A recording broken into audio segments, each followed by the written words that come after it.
Hello and welcome to episode 2 of the Uninspired podcast. It's your host Josh and J. Scott and Ashton. How's it going, guys? It's going pretty good. Doing great, yeah. It's pretty awesome. How about you? Good. I'd be doing better if Dave was here, but Better if Dave was here. I'll agree.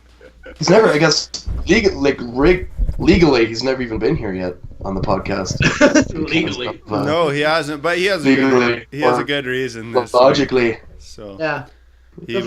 The first time last week it was like hashtag shame on Dave, and now it's like Dave's going on adventures and he left us alone. Yeah. And now we miss him. So he's got a good reason, so we're not hating on him too much. He's at the Socality camp, I guess it's called.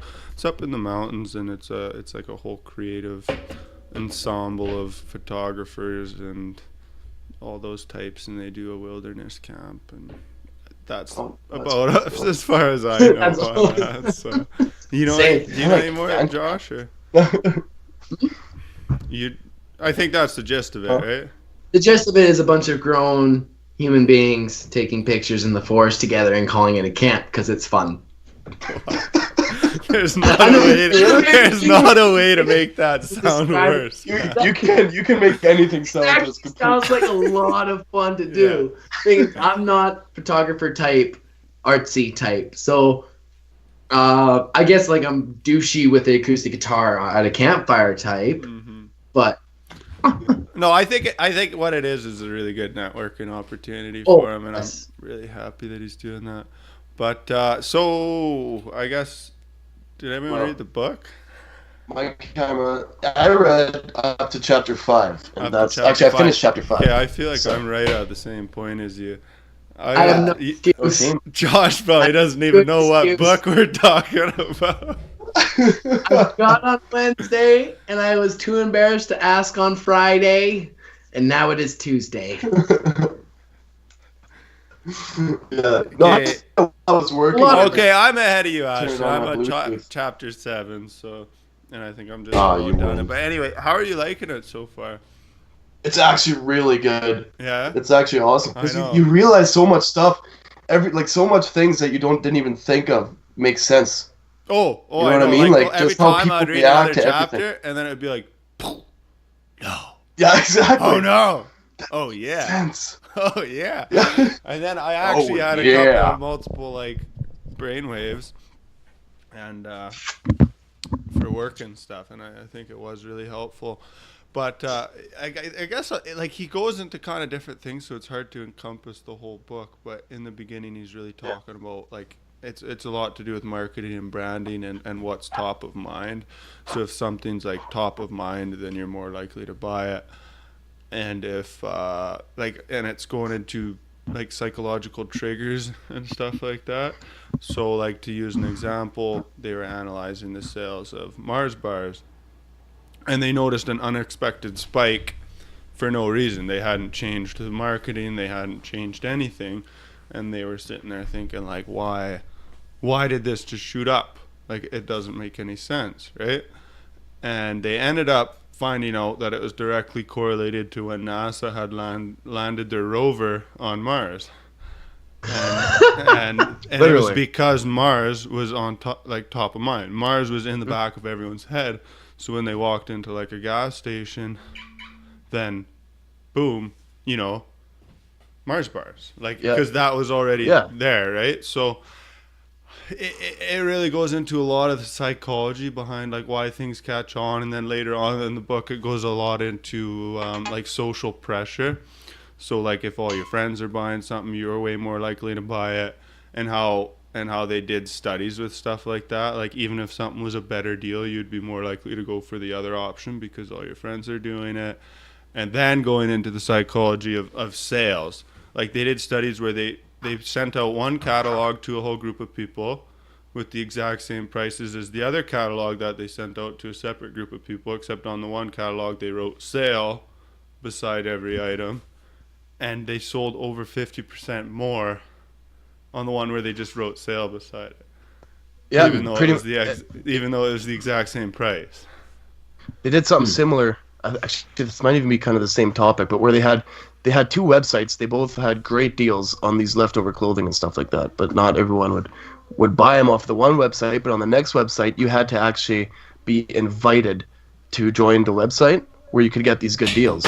So on there, people were buying all the time because the sales, they'd also only bring the sales in for a certain time of the day. Mm-hmm. Like Yeah. from morning to this time, this sale is going to be around. Well, and yeah, they would sell I think they like said that. 11 a.m.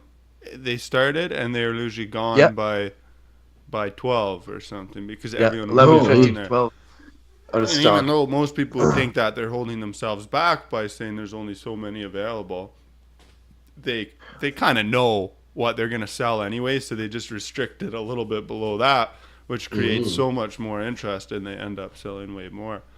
And that's the funny thing too, because just the other website, the sister website, had exactly the same stuff for exactly the same price that the sales were on the website. Yeah. But it really went into the it's just because psychology of people like are given that time limit. when people feel like it's scarce and when they feel like they're part of a club, because that website was a thing where you had to be like a member of that website. So it was like if it's scarce and you have to be a part of a club and it's something that like these sales are prestigious, and then it goes all into like social currency, right? So if you can brag about how good of a deal you got and how smart you are that you know about this website, then you're way more likely to spread it via word of mouth. And the whole time I'm just thinking of Costco, right? Because like unbelievable how loyal people are to Costco and how much they talk about it. And it's like second to a religion. It's like, you know, it's like, A, I'm a Christian, and B, I go to Costco for my groceries, gas, and everything else that you can consume. So but it's so true because it's a club, right? They get their card, and like I always thought about that. I'm like, why does Costco sell memberships? Because I guarantee you they could care less about the money they get from a $60 a year membership, right?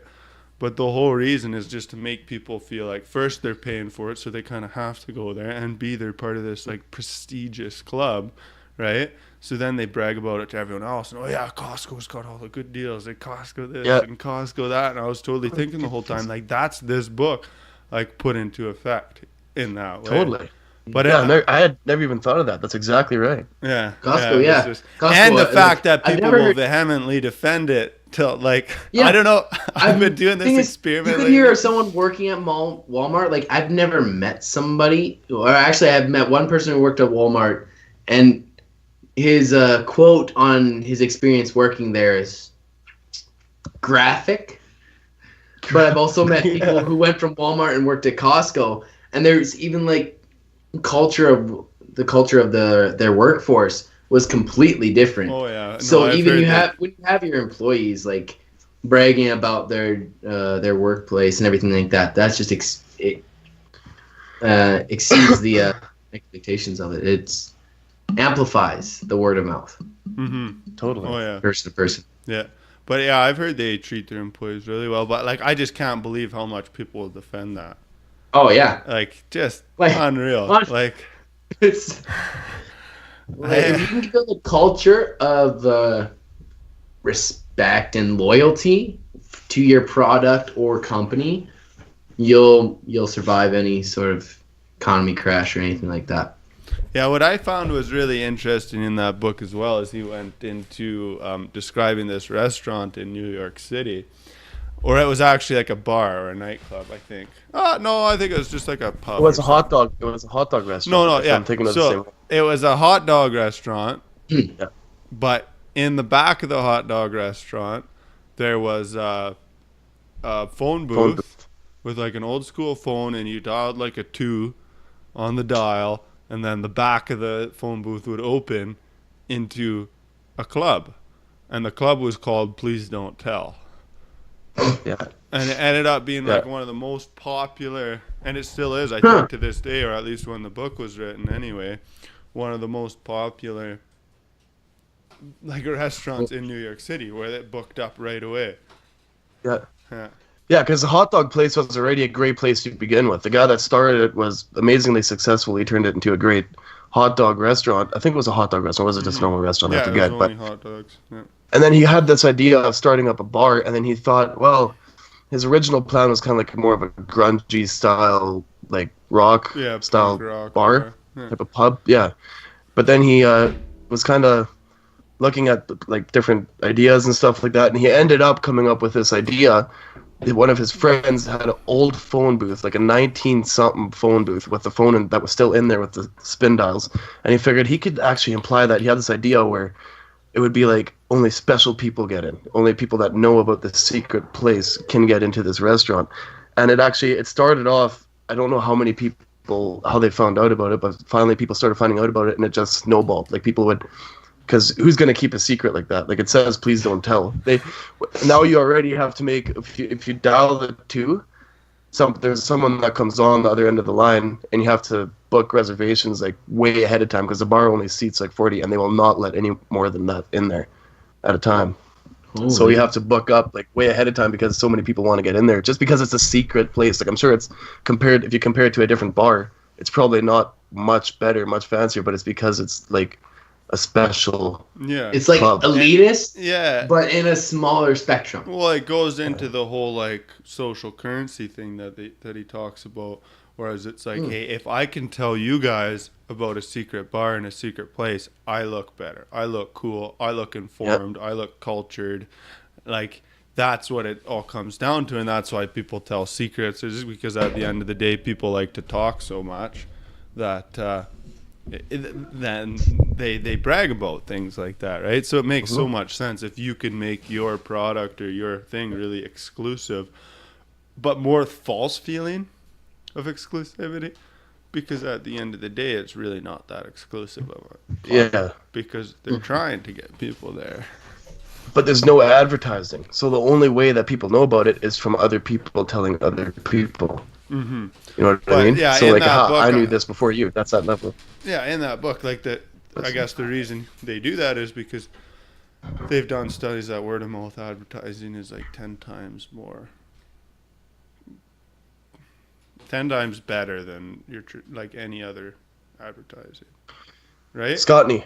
Yeah, exactly. I think it was. How many people do you think share? Where do you think people talk more? On social media or just word of mouth, talking to one another? What do you think? Percentage would be? Percentage? I have no idea, but I think it holds more weight when it's word of mouth. That's when it matters. Problem is, you would say, I had a great sandwich here, and hundreds and hundreds of people will see that, but maybe only 5 out of those couple hundred will actually go to that sandwich place and whatever like that. But if you have this amazing sandwich, and I tell you and I tell Josh, I can guarantee either both of you or one of you is going to become, okay, like, again, local bar, word of mouth is the best way to do it. Yeah. You only have to, because the statistics are that only 7% of word of mouth ever happens over social media. Like you'll say something, you'll share something, and there will be a lot of people that see it depending on how many friends you have.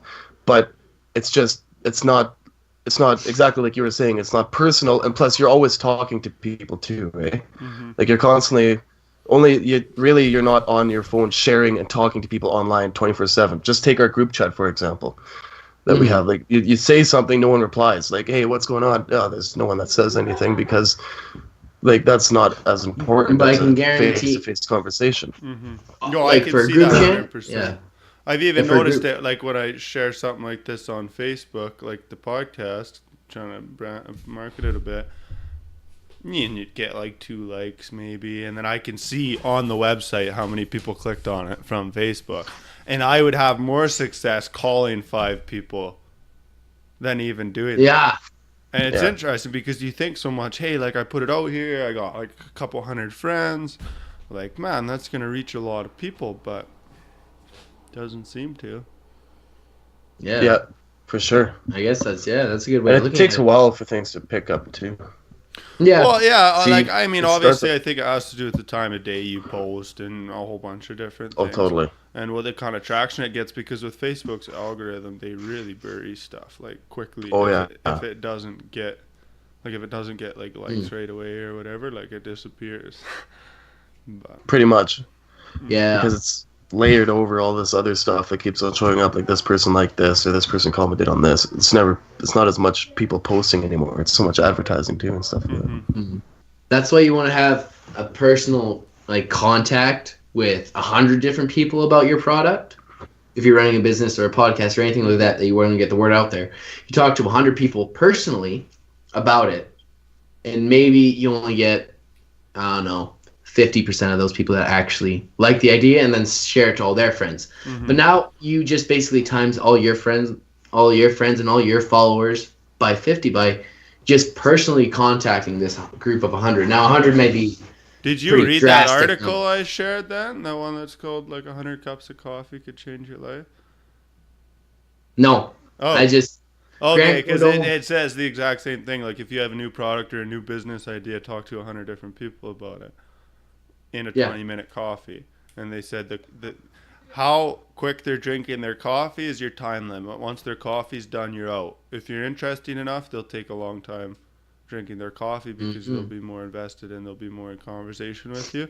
And if they drink their coffee quickly, they're obviously not that interested, and you should just go on anyway without wasting too much of their time. Yeah. Thought it was an interesting thought, but I do like the idea because not only are you giving yourself way more ideas and getting a lot of input, but the second you make someone else feel like they are actually making a difference in what you're doing, they become way more invested about it, right? So if I ask Ashton, hey, you know, man, I'm doing this new product, like, what do you think about it? And Ashton says, hey, you should try this, this, and this. Regardless of whether I listen to him or not or whatever, he feels like he's kind of part of what I'm doing now. So he's way more likely to go talk to one of his friends and be like, yeah, Josh is doing this and this and this. And, it's pretty exciting, right? Because he feels like he's a part of it. Yeah, that creates loyalty. When you feel like you're a part of something, you have loyalty to that something, right? Yeah, 100%. And that's like Grant Gardone says, never pack your lunch and always go out for lunch with either people that are going to grow your business or people that are going to buy from you, I guess, if you have a product. Yeah. And that's what annoys me so much when it can annoy me a lot when someone from the office is like, hey, let's go grab lunch. I'm just like, I had lunch with you twice already this month, or this week even. This month. I want to go have lunch with someone else and get some more ideas. Like nothing personal, but like I want to expand on my lunch dates, I guess. My lunch dates. Like I want to go up and I'll Snapchat 5 or 6 people, Facebook message or text some people. It's like, hey, coffee? Something like that. And I'll try and get that out there because I want to go and I want to meet a bunch of people. I want to use my time. Because if I get stuck having to work with the same person or anything like that, I get irritated. Because one person you're constantly talking to about one idea, you get a lot of repetition in that. And you never really grow from that. You never really change from that if that person isn't really fully invested, like Josh is right now, walking away from Yelling on the podcast. This is what happens. This is the intermission. If you want to have a smoke break, you probably got 5 minutes right now. You can go ahead right now. I'm talking to the listeners, not you, Ashton. Oh. Why you gotta get my hopes up and then just drop them? I know. I was all excited. Oh, he's back. Okay. Oh, yeah. I figured you must really feel passionate about that not packing a lunch thing because you brought that up the last episode. I bring that up all the time because I get in so much crap from my parents for the longest time about never packing a lunch, and now I have a good reason not to. I'm just gonna beat that dead dog with a stick. My opinion on that is if you actually meet with someone different every single time, it's worth it. It's worth it. But I feel like most of the time it's going to be a bit of an excuse to be lazy and then not do that. But if you did and it would be a very great point to make. Because, like I said, if you were meeting with someone different or, like you made that time an opportunity to connect with someone. Yeah, it would pay off in tenfold, I think. Yeah, but like I say that, but lately with the career change that I've made, like I had never packed lunch when I was roofing, but I always ate with the same group of people at the exact same time, and I always did the same thing. Go on Facebook on my phone, play a game on my phone, or have a BS conversation with the guy in the truck. But lately it's like, okay, if I have no one really decent to go for lunch with, if they're not going to really give me some if I'm not going to learn anything from them, if I'm not going to grow from going out for lunch with them, if they don't have something to offer, I guess, with life experience and knowledge, or maybe I've already gone for lunch with them a couple times already that week or that month again, I just won't eat lunch. I'll have another cup of coffee. I'll wait till about 3:30, and then I'll go and I'll have a massive dinner, and then I'll get back at her, and I'll go back or do a workout or something like that. Mm-hmm. Yeah. So, fair enough. like, this is not, lately it hasn't been like an everyday thing where I'm struggling to find someone to go for lunch with really quick because I really don't want to pack a lunch. This is someone to go lunch with, because otherwise I don't get lunch. Yeah. Now that I like. Yeah. That's motivation at its finest. But Yeah. no, I like that. So one of the things I had just popped into my head this afternoon, I've been thinking about like living situations lately. And one of the things that I always naturally think, because I have a roommate, is that I'd like to live by myself. But then I was thinking, like, I've done that before, and it can be awfully lonely, right? Yeah. Like, it can be. Like, you come home, make supper, like, hi, Mira. Finish supper, clean up the dishes, or don't. Still just me. And then maybe lay on the couch for a bit, and then call some friends because you're so sad that you're crying. And then shut up, Josh. Go to bed. But either way, what my point is that I was wondering, like, there's got to be a way to combine best of both worlds, and I'm sure there is, and maybe I'm just completely out to lunch here. But my thought process is it's nice to have a roommate for certain things, but then awful for other things, right? Like certain privacy. Oh, yeah. And whatever. So I was thinking, how about if you designed a house, or, I don't know, a house, or like a kind of I don't even know how it works, apartment or something. But, apartment, duplex. Only thing that I think would work for that situation would be tiny houses on the same lot. Yeah. Well, that's the gist of what I'm saying, but let me continue. Yeah, sorry, buddy. Oh, no problem. What I was thinking is, A, you want your own bathroom, for sure.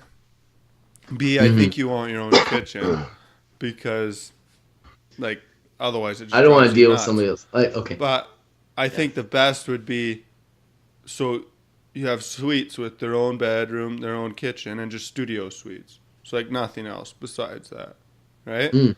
And then you have a whole living area that's a communal living area. Yeah. I was thinking about talking to my dad about doing something like that, buying a couple lots, but there was so many different bylaws and other crap that got in the way. Like, this was also a year and a half, a year ago. Mm-hmm. Maybe more, I don't know. I'm not 100% sure. My days are kind of mixed. But where I want to do this idea where you get maybe 2 or 3 lots, and you put 4 or 5 of these tiny houses on there. But then you have almost like a community hall. Mm-hmm. So in the tiny houses, you have your bedroom, you have your TV, you have a small kitchen, you have a little dining room area. Mm-hmm. But in this hall that's in kind of the center of everything, you have this secure area where there's like maybe a projector, maybe a pool table, maybe something like that, where it's a big community, like activities where you have to have almost one other person in there. And I thought that'd be a really cool aspect. Has like almost a condo association living experience, but because I think a lot of people might be listening and be like, "Oh, you're just explaining like condos or apartments," but I feel like it would be the same as that, except more emphasis on the common area. Right? To me, it would be like, hey, I have people that I would kind of love to have as roommates because of the benefits you get. Like, you come home, you have, like, it's really fun in a way. Yeah. But I'd like to combine that so you still have your own privacy, and then you still have a common area. So what I'm thinking is like an indoor common area and an outdoor common area with maybe like 4 units connected to it, right? So you could live with 4 friends.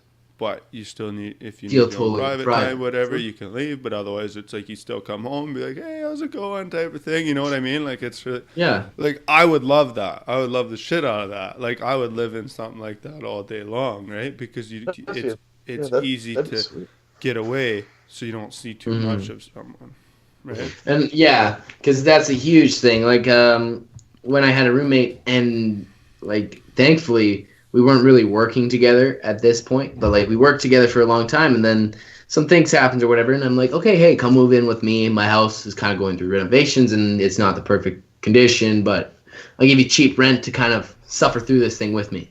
Mm-hmm. And did that. And at first I was like, this is a lot of fun, but that went out within a month.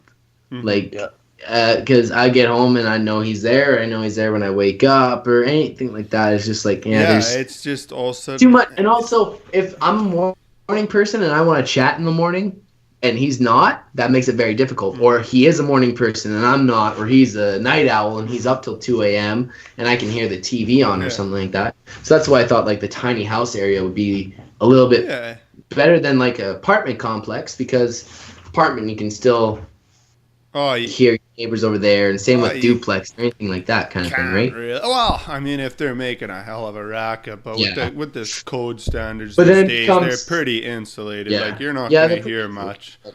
Also, with an apartment complex, that's a little... Unless you have like hundreds of friends that you're really close with, that's a little too big. That's what, like, I don't mean apartment complex. Like I said, like 4 units. Like if you could do it into like a fourplex, except instead of a regular fourplex, it was a fourplex all connected to a middle like common area. Mm-hmm.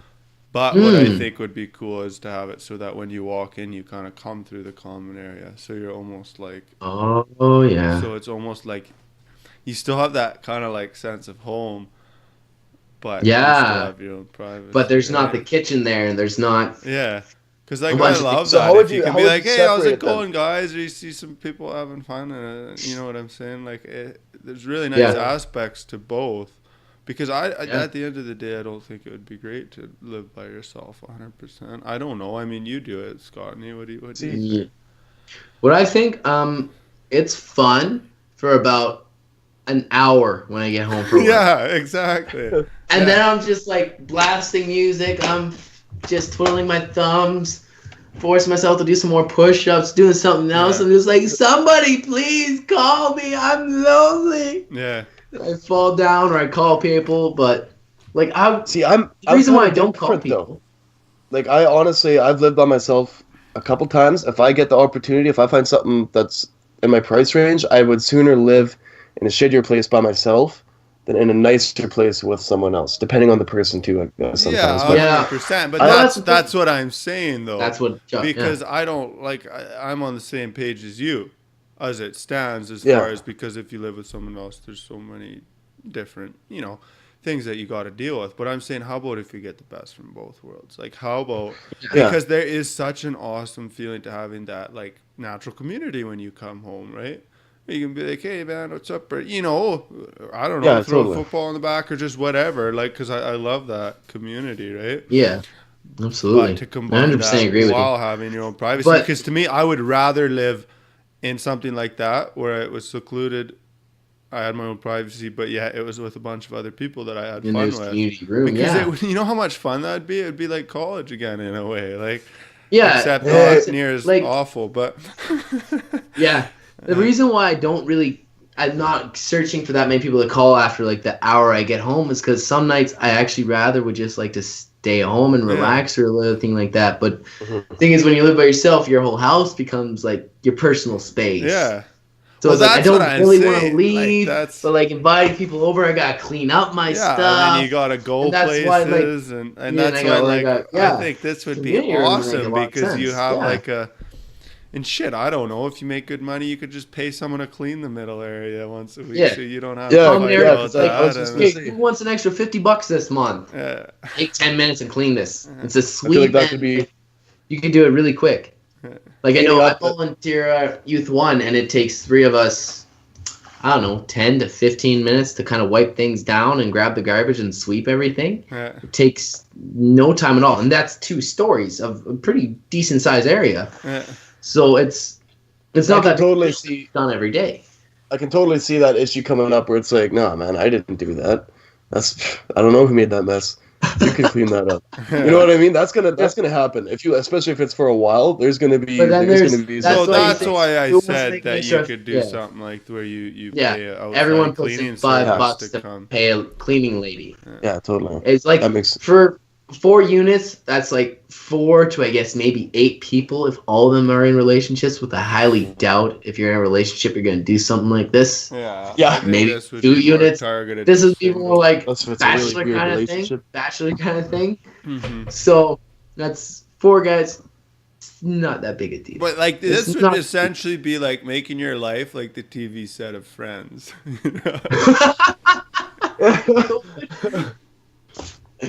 Oh no. Which would be.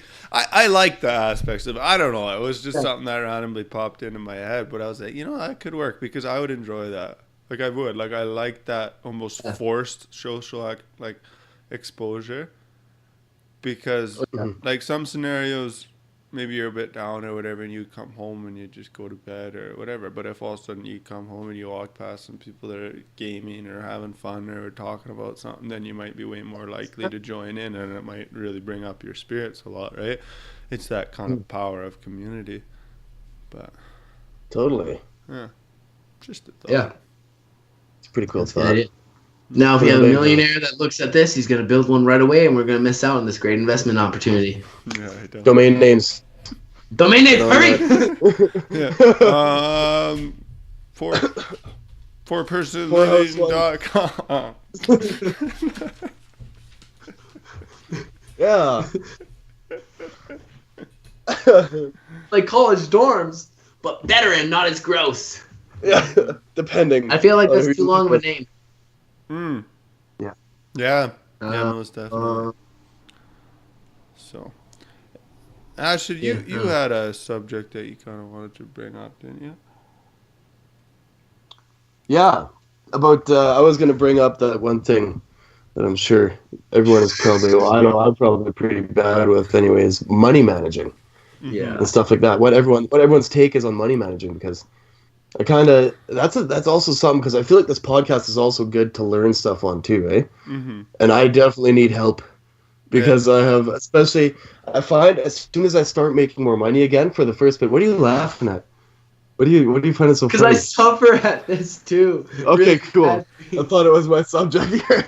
No. Because I literally, I was doing, like, when I was working at my last company, I was doing really good, like, with how I managed my money for the most part. I was paying off stuff. Mm-hmm. And then at the beginning of the season where I started this job where I'm making more money, I was really paying off stuff. I got a lot of stuff paid off, but by the time I had most of the stuff paid off, all of a sudden the old spending habits start kicking in again. You're like, I want to buy that. My issue is impulse buying. Yeah. Like, I'll be like, oh, I want that thing. Boom, Yeah. I'll go to the store. Literally, I'll make time in my schedule to go to that store and buy it, because I don't give myself time to think about it. I don't have patience. Yeah. So that's one thing I realized is, Yeah. So two That's it. things, just in a quick response. Like I would say, number one saying I've always said is it's not about how much you make; it's about how much you spend. And a lot of people are just like, oh yeah. But like people always think you make more money, you'll do better. No, because you just end up spending more money, and it doesn't make a difference. So you can be financially better off than most people out there making minimum wage if you're good with your money, right? And then the second thing, just quick for impulse buying, would be I've heard ideas out there like saying if you really want something, wait 30 days, then buy it. yeah. Right? See, I So know you that have one that too. 30-day justification period, which can be hard, but at the same time, like there's not many things that you want after that. And then if you do, then go for it, right? And then but that really does help you out, because apparently, like from impulse buying, there's the same like dopamine gets released, like the same as Totally. when you smoke cigarettes, or I don't know exactly when it all comes It's out, but nuts. apparently it's addicting and it gives you that really good feeling. And I know that because I've had that. I always used to do that. I'd go to Best Buy and drop $1,000 on a whim just so I could brag about it and laugh and be like, yeah, I'm a baller. But at the end of the BS day, in like the you end. get a little bit of a high, and then you feel kind of shitty about it because you got like a new computer sitting there that you don't do anything with, or whatever it is, right? Oh yeah. Like, Yeah. and so it's a hard one with like the 30-day thing, but I think it's definitely a good guideline to go by. Oh yeah. Okay? One thing I would suggest, anything that you're looking at buying, take out that money for that thing in cash, put it in your wallet, and then even give it a week. See if that money's still there. If that money's still there, then you can buy it. That just But I seems know like as a soon good as I way to have waste cash, a bunch of money. yeah. But the thing is, as soon as I have Blow it on cash, I it. only spend what I have for cash like that because that's a $20 bill is more valuable to me than like a $30 purchase with a debit card Oh, just because yeah. I don't really notice. So when I pull something out in cash, like I did with a couple items, it's like, okay, I want, oh, what was See, it a that's while ago? I wanted a guitar pedal. Then I put like, okay, I have $200 for this pedal right now. I'm gonna take those $200 out. I'm gonna put it in my wallet. This can stay for a week. I can afford to get it, but it didn't because I had the money in my wallet and I couldn't finance for anything else because I just all I wanted to do was spend my extra $200, right? And so that was a massive wake up call to like how much I actually wasted money on going to the bar. Because if you have that extra $200, go to Boss, or as soon as you start, you're like, you know what? I can afford 3 schooners tonight. I can afford that. I can afford food tonight that isn't on special. I can afford this, that, the other thing. I can afford to go to the bar this weekend and drink instead of just buying a 15-pack and drinking for the entire weekend. Like, that's once the you bad realize, once you realize how bad you are in money and what aspects you are bad, and you don't become ashamed of it, because, like, Most people are like I that, see, so. you see that you get ashamed of it, and you look at it as, okay, this is how bad I am. I'm never going to change. If you get ashamed of it, then you don't address it and you don't deal with it. You You don't. just ignore it. And the thing is the whole thing with money is everyone pretends like they have a lot, right? While deep down inside, everyone's probably in the same position where they're like, hey, I'm kind of bad with my money, and hey, like, I shouldn't be spending so much, and hey, what do I do? But they don't want to address it because there's so much social stigma in regards to that, right? Like, you don't want to admit you got a spending problem, or you don't want to admit that, because everyone likes to pretend that they got it figured, right?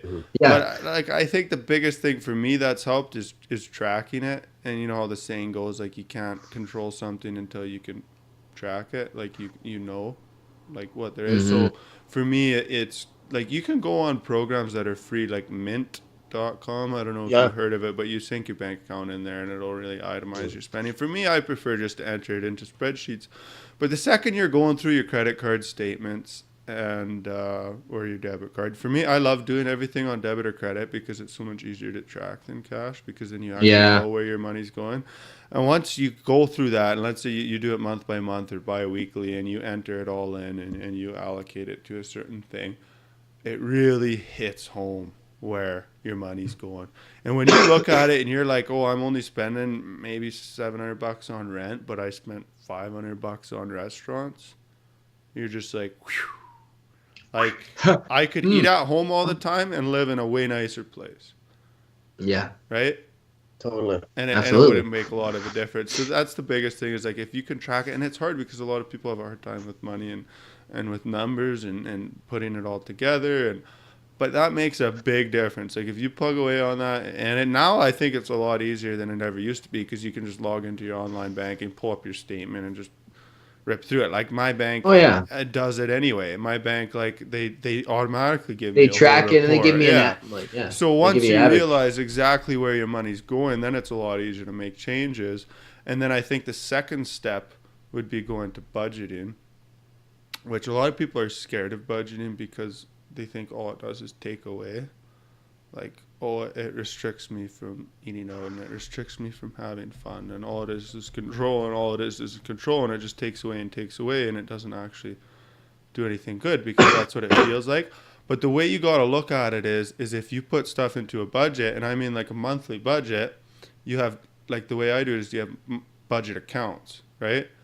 So to use an example, I'll say I have $100 to eat out every month. That's my budget. If I go over it and I do 125, I only have $75 to spend next month. Yeah. Okay? That's how it works. You're building accounts month by month. It's not like it resets at the end of every month, because if you do that, the whole point of budgeting doesn't work, in my opinion. Yeah, exactly. But to finish my point, when you do that, I can create a budget for vacationing, okay? And I'll say I put $100 every month toward my vacation budget. Now, all of a sudden, because I budget, I can go on a vacation, whereas otherwise I would have never been able to, because I just spent all my money.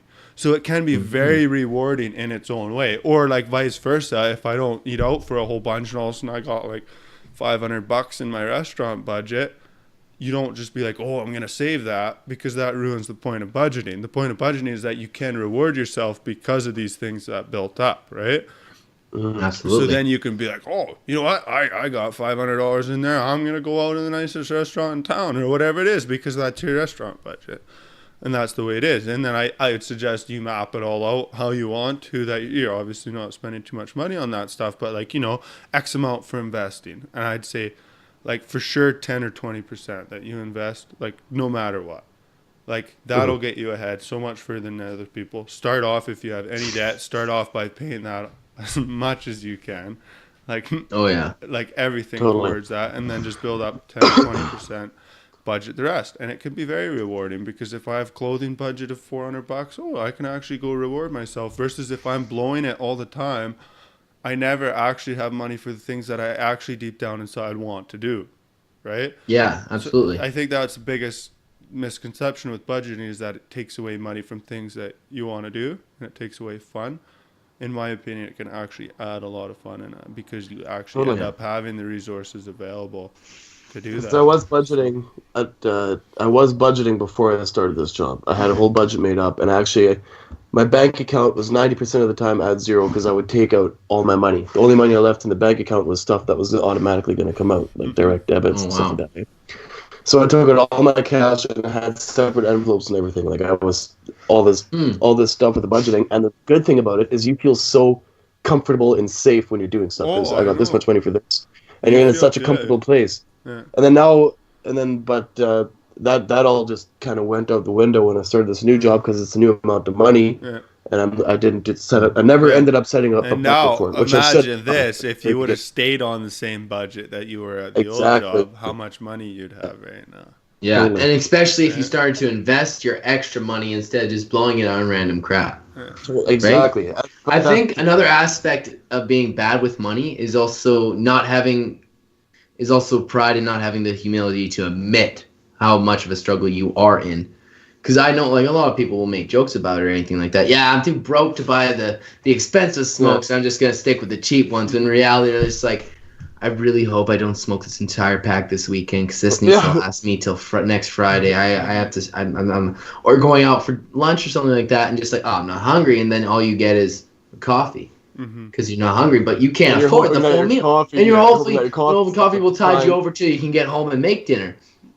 It's not having, like, people look at it as like, I can't ball out with the rest of my friends. Like, no, you budgeted wrong, admit you did something wrong, and fix it. Like, that's why I wish Dave was on this podcast, because he struggled through that, like, the best I ever seen. He went from baller out, throw his money to, that costs $5. No, thank you. I'm just gonna go get a burger from McDonald's. That's only $1.20 something or something like that. And every single dollar seemed to matter to him all of a sudden. And like at first, everyone, like including me, I was bad for this too. I would give him shit for it. Just like, oh, come on, man, you can afford a beer at the bar. Come on, you can afford that $5, that $5, that $5, that $5.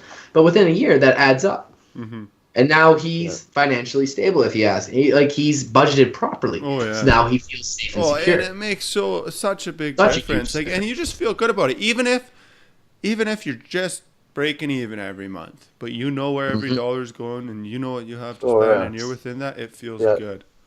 Like it's like a cushion of protection. Yeah, you know you're safe, because you know exactly where all your money is, where it's going. You never get any random like surprises. Like and then you can start doing all the things that a lot of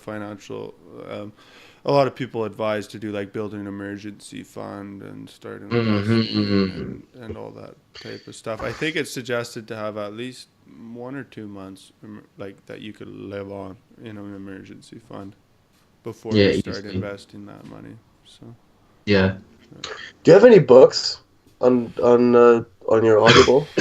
Yeah, tons. Set for Life is a really good one. You were saying that last time. Another one that I haven't gotten yet, but I've heard is really good from a lot of different people, is Total Money Makeover by Dave Ramsey. I haven't read it yet, but I want to. Maybe we could do that for this next week, but I just don't want to pick one that's too long. Otherwise, I already got to catch up on one book. End up being behind. I already got to catch up on one. So. Yeah, this one was really good. It still is. you learn a lot, man. Like everything kind of makes sense. How everything has happened. It's hard to explain, but it all just makes sense. The way people act and the way people do things and what people buy and everything like that. You know what I mean? Yeah, I like it because Oh, it's 100%. very psychology based. Well, the weird thing is, like, when I just started real estate just a month ago, I guess, when I quit roofing, not even. And for that first, like, week and a half, 2 weeks, even though I wasn't really doing that much to further my career because I didn't really know that much about it and anything like that. I was kind of just stabbing at the dark, trying to learn whatever I could and piecing up. I still felt like I accomplished a lot more because every morning I'd be listening to the audiobook. Every time I went to the office, I always got there early and I always listened to an audiobook that was Sell or Be Sold, Rich Dad, Poor Dad, and a couple other ones, or I would listen to some sermons or something like that. And every little opportunity that I had, I was learning something. I felt like my week was way more productive, like I enjoyed my week more. And then I noticed just with these past 2 days, I was doing a bunch of running around in the morning, just gripping the steering wheel, despising it because I didn't have an audiobook. I didn't have anything to further my life when I was stuck in traffic. Mm-hmm. So it's really nice to have these books and actually learn something, because especially when you get out of that stage of just wanting to get your work done and get that beer or two in you and have a good time. Yeah, exactly. And I think it's not only the time you spend on it, but I think the mind works in patterns. And if you start creating patterns where it's constantly thinking and expanding, then when you're not even listening to audiobooks, your mind's just thinking at a different level. And you start seeing different things and you start thinking a different way, and it just clicks away and it just goes. And so if you're doing that like an hour a day, I think it has more than an hour a day of impact, is what I'm saying. Like, you just really start yourself on that whole, like, hey, and let's say like a book like this Contagious one that we just read, because you listen to that book in the morning, you start noticing that with all these different products, and you start thinking of it, and you're like, oh, that's that in effect, and oh, that's that, and oh, that's that. And then you can talk about it with other people, and it goes so much more beyond just listening to the book in a certain amount of time, right? It's what you put into your head, and it reflects what comes out, right? Versus where if you just listen to music the whole time, which, don't get me wrong, I have nothing wrong against music. Absolutely, music is amazing. But yeah, and I think we all need, our time to listen to that. But it doesn't get you thinking the same way. Yeah, I think our time needs to be taken more seriously. They actually did another study that depending on the music you listen to as well, depends on how much your brain actually thinks and works. Something really complicated, like Beethoven, if people would listen to that a lot, they'd be thinking a lot smarter than someone listening to just plain like pop or repetitive stuff. Well, I've also noticed, it's a weird thing, but I've noticed, like, I've met a lot of people that in different kind of areas of music that they like, and a lot of people that like the pop music don't really have decent conversations about music. I haven't met someone that can have a really in-depth, cool conversation about Justin Bieber or Lady Gaga. All right, I just haven't met that person right now in my life. But I've met people who listen to like. I just don't really think there is anybody that just likes pop music, though. Yeah, that's true. Like, I think it's a forced common ground. It is. That doesn't really exist. Like, it's mainstream, but I don't think it actually is.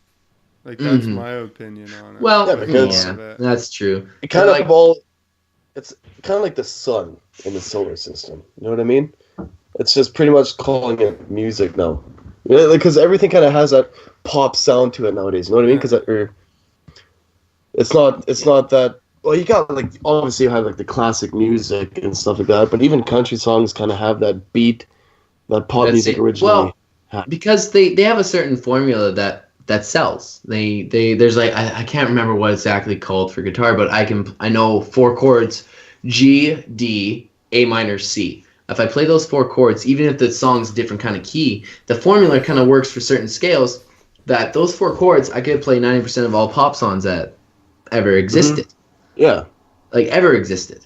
Like, I'm not talking about like the past year. I'm talking about the past couple decades here, and it's very easy to do. But like, it's this weird thing that normally, okay, when you first think of heavy metal, death metal, black metal, kind of crazy stuff, and you just hear yelling or screaming. Most people, that's what they hear. But a lot of people that are really into that stuff are also really intelligent in certain aspects of their life or anything that they've researched to the fullest extent. Like my roommate was heavy metal, death metal, like extreme metal type guy, was in a band, drummer, really intelligent guy when it came to anything he ever decided to research. Like anything he decided to research. Like he went from roofing and learned everything he possibly could about roofing quicker than most people ever did. And then he worked at Rona and learned any sort of name to any sort of thing and just had an amazing memory for a lot of these things. One, because not only did he listen to music that was extremely challenging to play and understand, not just because of the screaming and words that you don't understand, but like triplets on a guitar, these crazy notes that not a normal guitar player can play unless they spend hundreds of hours practicing. And not only did he listen to that, he studied that. And so there's a huge difference between listening to music that's repetitive than music that is challenging and unique. And actually, whether that's lyrical intelligence that they're using and it's a vocal artist or a guitarist or a drummer or even a bassist, I guess. If you listen to an amazing bassist, that'll blow your mind. I'm not kidding you. But yeah. Oh yeah. I saw a bassist that I think he was playing the bass like upside down, like he had his strings, the guitar string backwards, and he was playing it normally, but he's playing it like the body of the bass was on his shoulder here and the neck was down there, and he's just like it was the normal sort of thing. So what I think you're saying is that you're more enlightened than all the other peasants that listen to mainstream music, and in fact there's a direct correlation between what kind of music you listen to and what your IQ is, and if someone listens to this mainstream music, they in turn are actually like a lesser person than you are. Totally, 100%. Did I itemize that right? It's like came up as a elitist. Like, I am better than everybody who's ever existed, but not because strictly on the music I listen to, because I also listen to a lot of really stupid music. Mm-hmm. It's just like I get what you're saying, and I don't think it has a lot to do. This is just my theory on. I don't think it has a lot to do with like the individual aspects of each music, but I think it has to do with the mindset of looking for something beyond the mainstream, right? And this sounds really cliche and hipster, but if you are the type that opens up your mind to looking beyond what everybody else is listening to, then you're the type that may do things in life that are different than what everybody else is doing. And in turn, you might be a lot more successful because change and difference is what gets you ahead, right? If you're the same as everybody else, you're not going to be making a difference, right? So I think that's where I could see the correlation to music, where it's like, hey, if not even if I enjoy, but if I entertain the thought of listening to all this different music, like if I'm open to it, like if I'm like, hey, like I'm open to seeing what you like to listen to as music, and I'm open to all these other things, I think that kind of relates to how I am in life and how I'm open to other people's opinions and how I'm open to, other ideas and all this, where I'm not just, hey, I listen to pop music, I drive this vehicle, this is what I do, this is what I do, this is what I do, and that's it. So I think that would be the correlation and not just to do with music, but in everything, and it shows in music. If you're more out there with music, then I think you're more out there with life, and I think you're a more enlightened person, which sounds really offensive, and it is. But I don't think that way, because I was actually just talking about it with sci-fi movies. I was saying the same thing. Like, in my opinion, I've seen like people that, and I don't say people that dislike sci-fi movies, because I think whatever, that's fair. If you don't like them, that's not your thing. Yeah. But I mean people that have like an unnatural aversion to them, where they're like, sci-fi? Like, what's wrong with you, man? Like, I don't watch that crap. Like, what, spaceships, huh? Who has time for that? Like, I'm working here, right? And I was saying how that, kind of the same thing like you're saying with music, how that has a correlation with openness and intelligence on a certain level. Totally. Yeah, that's a good way of looking at it, actually. That's a really good way of looking. That's a different angle than most people would look at that, for sure. You gotta like everything. No, what he's saying is like. No, I know. I'm just kidding. I know exactly what you mean. Yeah, exactly. Okay, let's put an example with the music thing. The audience. I have and lots of people that know me know this. I don't like country music. Mm-hmm. But the thing is, it started out as my dad said country music sucked. He said things like country music is for people that really love music but have no talent. So I grew up believing country music artists just had no talent and they're just giving out this garbage to the world, and anyone who listened to it had no idea what real music was or anything like that. And it got to the point, like, for a long time, it was just like, no, I hate it. It's disgusting. How dare you play that music? And it's like I started opening myself up to it a little bit. Like I don't like it. Okay, like it doesn't hit me right. But it went from I hate that music, don't play it, to like I really don't mind it. If it's at a campfire or whatever, go for it. Like I don't care. But it became I enjoy more arguing about country music with someone who only likes country than I actually like I don't hate it that much to really argue about it. I just really enjoy having that kind of BS argument with someone who's only country and anything like that. And then I love getting into that argument and then have them say, what do you like? And as soon as like I can't even say it with a straight face in that argument because I go hip hop and I just hide my head. Okay. Well, just to throw something out there. My dad didn't just think country music was awful. He thought all music was awful. So if I would have been like you, then I just wouldn't listen to music, you know? Yeah. Oh, yeah. No, but it became like because I was able to listen to all kinds of all other music, and I was into guitar and anything like that, but just not country for some reason. And it was just my dad's kind of thing that I learned. But like I've analyzed it. It's like I don't care.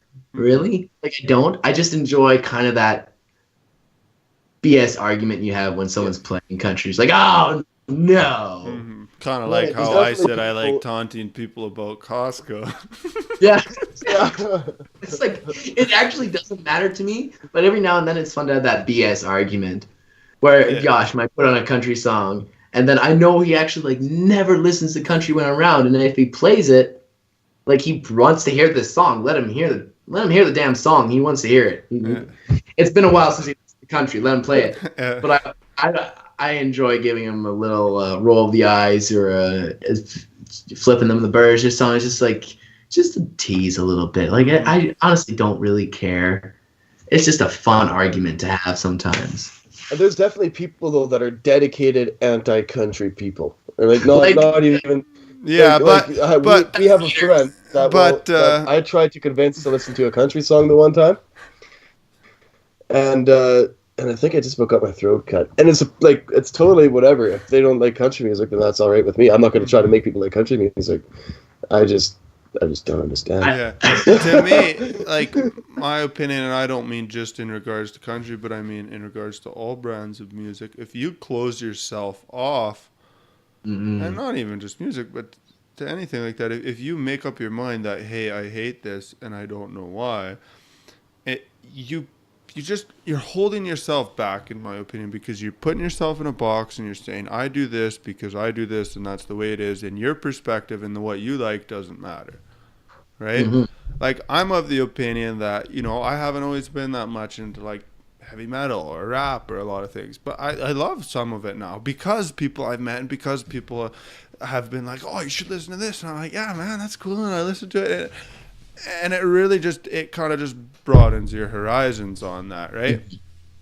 And at the end of the day, I mean, what's the harm, right? Yeah, what's the harm? Because if you actually open yourself up to these kind of different genres of music, you kind of realize why you like what you do like. And then you're able to explain, even if you do start to like that stuff, great. But if you still don't, you've opened yourself up, you tried a bunch of different artists, and you listen to it, it's like, I don't mind it, but like, I don't like it because like I prefer the guitar if it's techno, or I prefer just a solid, decent beat that just wakes me up or just gets me going every day. I don't really care much for the random lyrics that just it depends on who you are. But if you open yourself up to those situations, you learn more about yourself than if you hadn't. Mm-hmm. Yeah, I think I like some of every single kind of genre of music. I don't think there's a genre of music that I absolutely don't like. Very, very open. Yeah, I'd feel the same. Guy. Like, it's this. Go for it. What? It's saying like I like to consider myself as a musician, just growing up in music or anything like that. But I've realized I have the most closed mind out of this group of 3 people here when it comes to music. I'm just so particular about my stuff. Like, I've had years where I would go and I'd hear live performances play, and I wouldn't like it because the bass was too quiet or too loud, or the drum mix, or like the vocal mix for live performances where you can almost never get those perfect in a weird setup. Like, I was just closed-minded to the nines about certain things and certain songs. If I heard the same rhyme or the same word sometimes in a verse, I get angry. It's just That still bugs me sometimes. Like, that doesn't rhyme. That's exactly the same word. You can't just do that. Yeah, Some people can pull it off. In certain courses, it works, but... Yeah. But nowadays, it's just like, if I hear that, it's like, oh, if you can get away with that, I can get away with that. Let me write this. Yeah. The song's famous. Anyways, Josh, what were you going to say? I hope you guys don't mind if I get a little bit deep here, but I was thinking about something today, and here goes the question. Are we as a human race spending too much time on, like, time and resources on marketing and trying to sell products to each other for self-benefit? So I'll put it this way. Everyone's out there to kind of make money. A lot of the ways they make money is by selling products to other people. The way those people make money is by selling products to other people. And it just goes back and forth, right? And there's so much time and resources focused on that, and this is why I said it's kind of out there. It's not bettering humankind as a species, right? So what I'm saying is, in like a war effort or anything like that, people aren't focused on getting ahead. They focus on pushing that whole country ahead, right? So all of a sudden they have the ability to do so much. Now, how about if we, as a human species, were focused on, let's say, something like space travel or the next thing, and everyone was focused on that instead of, like, I guess the gist of it is, all these jobs, every single job someone has of selling to another person, in the grand scheme of things, if your focus is on furthering the human species, would be a waste. Right? So you're thinking kind of like a... That's why I said this is really out there. No, I'm not pushing for a one world government. But all I'm saying is hypothetically, if the human species was united and focused on, let's say, the next step would be space travel, I think it could happen a heck of a lot quicker than how it is now. Because there's no focus on it, right? But like, if everyone was like, hey, we're going to get to the stars and we're going to go there and we're going to do that and that's what we're going to do, and everyone woke up every morning, like, it would be just insane, the difference. And like I said, like, time and resources being wasted on just kind of going back and forth between each other. I don't mean marketing, but you know what I'm saying? Like, for selfish reasons, like, all the products that come out are selfish things, right? The reason you buy stuff is for selfish reasons. Like, the reason you do everything in a way is for selfish things. Like, you buy a more fuel efficient vehicle. You know, some people would say, oh, they care about the planet and they do a lot of the green stuff to do with that, and I think that is a big part of it. But I mean, you buy a more fuel efficient vehicle to save you money. You buy a nicer house for you. You buy this revolutionary app to save you time. You buy this new technology and this new phone to save you time and to save you money and to look cool.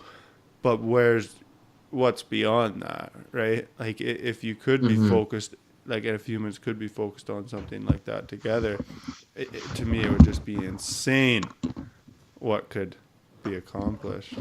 Oh, yeah, 100%. Okay, let's take one individual and just give them one thing to focus on. They're going to be amazing at that one thing. Now imagine you have 7 billion people focusing on one thing, how quickly that could happen. It's like, there's no question that there'd be a huge difference in how much we could get done if we all focused on this one thing at a time and went through the world problems as a list. And I think, like, it's cool, like, we're focusing on technology so much, but I feel like it's over-focused. Yeah. Because I feel like it only has a use up to a point, and now the use of technology only exists to sell more technology. And again, I get accused for saying the wrong thing there in blanket statements, but my gist of it is, a lot of, like, Google and these big companies mine so much data that they sell to other people so they can sell you more stuff. Like, it's all around just sales and money, and like I said, it just seems like it's wasting so much time.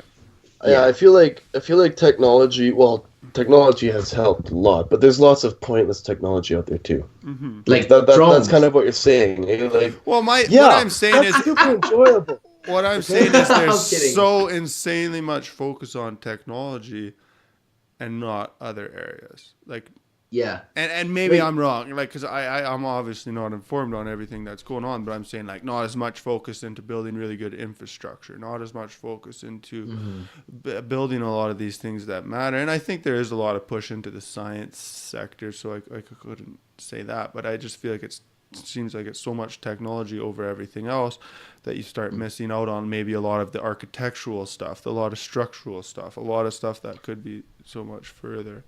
Another thing could be is that like most people are going to get technology is going to be advertised to us all the time because it's kind of what sells. People don't really sell. It's kind of technology is neat. It's cool, so it's constantly going to sell. So they're going to show it and they're going to advertise it. But lots of this other stuff, like how do we know that lots of this other, like you're saying, architecture and stuff like that, isn't being developed as much? It probably isn't as much. Oh, I'm not saying it is or isn't. Like, I think it's still being developed. I just don't think anything's being pushed for on as grand of a scale as technology. And just the fact that you said you're exposed to technology more means that it's going to be furthered more because more younger people are exposed to it, more people are likely to get into it, and that's where that's where everyone's focused on, right? So even in you saying that, hey, maybe architectural stuff is going on, but you just don't know about it, means that in turn it'll become less and less known about because you don't know about it. Yeah. Right? Because not only technology is such a huge focus, but marketing is a huge focus. It's so pinpoint accurate with a lot of things that well, it's just if you don't like a bunch of architectural stuff on Facebook or anything like that, make that your focus or whatever, and all you do is watch dumb videos or stuff like that, that's all you're ever going to see. If you're liberal, all you're going to see is a bunch of liberal posts. If you're conservative, all you're going to see is a bunch of conservative posts. It's the marketing and targeting that comes with it is so drastic that everything becomes one-sided. So it seems, from what I've seen, it becomes really one-sided. Yeah, I think a lot of it's just such that heavy focus on consumerism. Oh, yes. And that's all it is. Like, that's what you exist for, is to buy products. Mm-hmm. And keep that the seems economy to going. be it, right? But it's hardly even focused on that anymore because and this, again, is kind of just my facts off the top of my head that I don't know are 100% true or not, but I'm pretty sure some of the times, like, the economy in the States has done the best is during, like, a war effort or post-war effort, right? Because the whole country's so united on focusing and pushing that forward that it really benefits the country. But when they're just kind of focused on themselves and just kind of, like, it just doesn't have the same effect. The world, when you have a group of people that are focused on one kind of thing, or even if it's one area, one genre of something, whether it's technology or curing diseases or bettering your economy, if you have a group of people focused on those things, it's going to do so much more than someone who's focusing on bettering themselves. Yeah, and I think there is groups of people focused on those things, but just not enough. Just so much people focused on simply technology and the selling of it, pretty much, eh? Yeah, it's just like there's, like, I'll put it this way: if all of a sudden one day, boom, we found out there's aliens out there, and I know this is really out there, but and all of a sudden it was like they were gonna wipe us out if we didn't do something about it. Like, in my opinion, and I think what mankind could accomplish together in a situation like that would be absolutely astounding. Because then everyone bands together and everyone's pushing for something like that, right? And instead of, my opinion, where you're kind of wasting all this time dilly-dallying around for no apparent reason, you're actually pushing towards something more than just what we have, right? See, I think technology has come, is like, we have learned to rely on it too much, on technology for everything. Because imagine if all of a sudden the internet and the whole world was down for a day, what kind of stuff would happen? I think like that's, you know what I mean? Like, I feel like that's been too much of a focus. We rely on it too much. But we just went over that it's way more effective to do word of mouth and personal conversation than it is to do social media. Yeah, but imagine. I don't but think it's there's a relied on and it's correlation used. between that and what Ashton's saying. What I mean is like technology altogether. Like I've heard internet. Oh, cell phones, altogether. Yeah, and I think technology, everyone's something. pretty aware of that. It would be just as bad as like the electrical. Well, maybe not quite as bad, but close to as bad as the electrical grid crashing, right? Like it's just something that we can't do without. Yeah, I guess. So we're used to it. We only know how to operate with it. Now it is unreal helpful. Anything wrong with that per se? No. Because I mean, you could say the same thing about electricity. Oh no, what if it goes out? We're all screwed. I'm gonna train myself to live in the Stone Age and have a wood stove, and I just feel like that's a bit of a dangerous way of thinking, right? Because you're holding yourself back. But I know what you're saying. I know what you're saying though is that if something happened with that, we'd all be hooped. But okay, this is kind of interesting. There's this guy for the company, not for the company I work for, but while we were working, we drilled to this one guy's house. He needed to have a service, like his service line replaced. When we got there, his house has no gas riser whatsoever, no Telus riser, no power riser. He lives off the grid. He has his own vehicle and stuff like that. Like he goes uptown and stuff, but his house. Like he gets no bills. Like I think he has a well, and he uses I'm not sure how he gets his power, but it was just neat because we had to put a new gas line there, so we still set up like a pipe sticking out of the ground, pretty much. That's all it was, so that he could connect to gas if he needed it. But he's just totally off the grid, totally living without any of that. There's that's becoming more and more popular these days. Like I remember, again, probably about a year or more ago. I saw a video and I saw a bunch of clips on this TV show. It was basically this guy built an entire self-sustaining house in the mountains out of recycled material and concrete. Yeah, it's probably like one of those preppers, like the prepper movement. No, it wasn't even preppers. Huge. It was just basically you're up in the mountains and it's cheaper to do this than it is to get power lines and everying else up there. Okay. Yeah, for sure. So stuff like that, and it's built. Like it's a really cool idea and everything like that, but I don't know. It's just so much easier to just have the technology. Turn on the light switch. Yeah, pretty much. Yeah, but I like the idea. I like the idea of living off the grid. Like, I think either way, I don't have a problem with it. You're gonna be able to adjust pretty easily. I think a lot of people underestimate their power to adjust to certain situations and change their habits. That's my weak spot, though, Technology. Like that's what we were talking earlier about impulse buying and stuff like that. To me, that's where my money goes. I know exactly what you're saying, dude. I've spent more money on useless technology stuff than probably anything else. But that same principle still applies, right? If you tell yourself to wait 30 days, chances are that impulse is going to burn over, right? And it goes into budget. If you have a budget, you don't spend it, right? Unless you're literally hooked to it like in crack and you just go after it. But I mean, there's not much. Then you don't even have a budget anymore. Yeah, exactly. Like you also are a fan of technology, Ashton. It's not just because you want to show off and be ballers, because you actually are really like this stuff. You have a huge interest on this stuff. So I think it's more than just an impulse buy. It's your hobby. Like if I walk into a guitar store, I'm gonna have a massive impulse buy, but these things are a couple grand, and usually the guitars I want are like $5,000.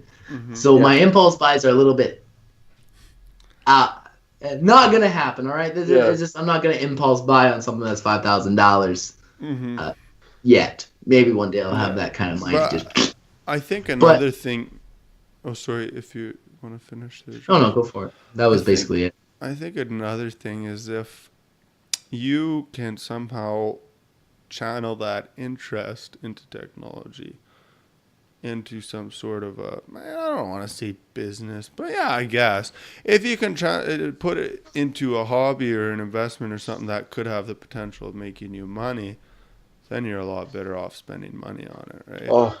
There's ways you can do that with technology and whatnot, but if it's toward furthering yourself, then it becomes where you can combine where you really like that stuff and where you love it with your actual work or with a side job or a side hustle, and then that can end up really benefiting you in both ways, right? But and then it's a lot more targeted on what you're purchasing because it's in regards to furthering what you're doing. Like I'll put it this way, like with the podcast that we're doing here, like I like technological type of things, and I like, building websites and learning that type of stuff, and now I kind of have almost an excuse to do that with this. Like I can buy a mic setup like this that I normally wouldn't because I like it, and like I spent a bit of money like hosting the website and starting that and everything, but I'm learning so much at the same time, and it's toward furthering a bigger goal than just blowing it. Then you can justify it a little more, and then you can have a budget that's like maybe education or I don't know, investing or whatever you want to call it, and then a budget for hobbies. Yeah, but that's why I'm saying this would be more than hobbies because there's a potential of actually getting something out of it. Right? Yeah, gaining. That was my whole point. Because obviously I have a budget for hobbies, but I'm just saying if you want to do more than just that budget, then you can kind of spin it into something like that, and I think that can be really helpful. Yeah, well, that would be sweet. I know I've tried to think of a lot of things too. Like I wouldn't mind starting, like having even just working at a really fancy technology store, like Best Buy or something like that. Get to wear your blue shirt. Yeah. I don't know. I just love being around technology. Can we get like some commercials or anything like that and get paid from like Costco, Walmart, or Best Buy? Because we're just throwing out these big brand names for no reason right now. Do we have to worry about copyright stuff? I don't know. Well, I don't think like you're not stealing their copyrighted material. If we were to play music or steal anything that's like copyrighted material, but brand names are not a problem at all. Actually, you're actually allowed to play music for the most part, depending on the copyright stuff on the, like if you put a song on this video and you post it onto YouTube, it'll, if it's copyrighted in any way, it'll let you know and you might have to take it off. If it's not, then they're gonna allow you to play it. And also not only that, but sometimes they allow you to play a certain amount of it. If you play too much of it, then they'll make you take it off as well. Like I've put on YouTube videos on our YouTube channel, and I've had to remove songs or change songs because I couldn't watch it in Canada. Or there still is some videos that you can't watch on a cell phone, you can only watch on a computer because of the certain songs we decided to use. Yeah, anyway. Copyrights is a big thing. It's something we need to touch on more. I think we're not fine. Right now, I mean, if you don't use any copyrighted us material, personally, but like that's a big topic. Yeah, I would tear that down, Ashton. The Coors Light Illuminati, that's what that triangle stands for. It's Coors Light combined with the Illuminati and the mountains. Guys, now we succeed. And those guys are gonna track you down, and they're gonna slit your throat in your sleep for copyright infringement. I thought I heard something in my room, actually, to be honest with you. Yeah, it's the Coors Light Illuminati, man. Like, Kokanee's got the Yeti the or whatever, but Coors Light's got the Illuminati Which is just a bird, G-Man. man. Yeah, G-Man's G-Man. But I think I wouldn't mind wrapping up shortly here, but I just wanted to talk about book for next week. And maybe possibly a bit of a shorter one so we can finish up this book. Let me write it down so I'll actually remember it later on. Oh, yeah. I'll buy it. But, and I don't know if you guys had any ideas, but the one I'm looking at is... How do you guys like my new recording device? It's nice, man. It's amazing. Oh, is that an impulse buy? Yes. That actually sounds really good, man. I like it. I bought it for the podcast because I also bought this. I think that's pretty cool. Yeah. Thank you. I bought the cheapest one for the record. That suits you way too well. It's flashy. It works. You're saying I'm flashy and I work. You're flashy and you work, buddy. Yeah, DJ Ashton. Check out his Instagram image. Yeah, check out his IG at Ashteens. Yeah, it's My- Ash. Ash, not the other. Very Yeah, Ash Teens. careful searching it up. Okay, so the Yes, book I was thinking about is called Positioning by L. Reese and Jack Trout. It's only 4 hours and 8 minutes long, so it should be a Positioning? little bit easier to finish. It's called Positioning, you said? Yeah. By about? Positioning. is it by? I think it's just maybe networking. It's just here. I'll read the publisher's summary. The first book to deal with the problems of communicating to a skeptical, media-blitzed public. Positioning describes a revolutionary approach to creating a position in a prospective customer's mind, one that reflects a company's own strengths and weaknesses as well as those of its competitors. Writing in their trademark witty, fast-paced style, advertising gurus Reese and Trout explain how to 1. Make and position an industry leader so that its name and message wheedles its way into the collective subconscious of your market and stays there. 2. Position a follower so that it can occupy a niche not claimed by the leader. 3. Avoid letting a second product ride on the coattails of an established one. Positioning also shows you how to use leading ad agency techniques to capture the biggest market share and become a household name. Build your strategy around your competitor's weaknesses. Reposition a strong competitor and create a weak spot. Use your present position to its best advantage. Choose the best name for your product. Determine when and why less is more. Analyze recent trends that affect your positioning. Reese and Trout provide many valuable case histories and penetrating analysis of some of the most phenomenal successes and failures in advertising history, revised to reflect significant developments in the 5 years since its original publication. Positioning is required listening for anyone in business today. There you Dang. go. Sound good? I feel like I read the book. That sounds like a plan, man. Yeah, maybe Yeah, I yeah. should just Why start, haven't you listened to it? maybe We can I do the should next just week start podcast reading right now. Let's books, go. eh? Part-time job. yeah. Yeah, man. Reading by yourself. You could do your own sound effects too sometimes. You could be a narrator, Necessary. totally, And 100%. he busted through the door. But you guys good to read that book this week and Yeah, positioning. call it a wrap? Yeah, Yeah. sounds good. Good rep. Good. All right. Over Okay, and out. bye.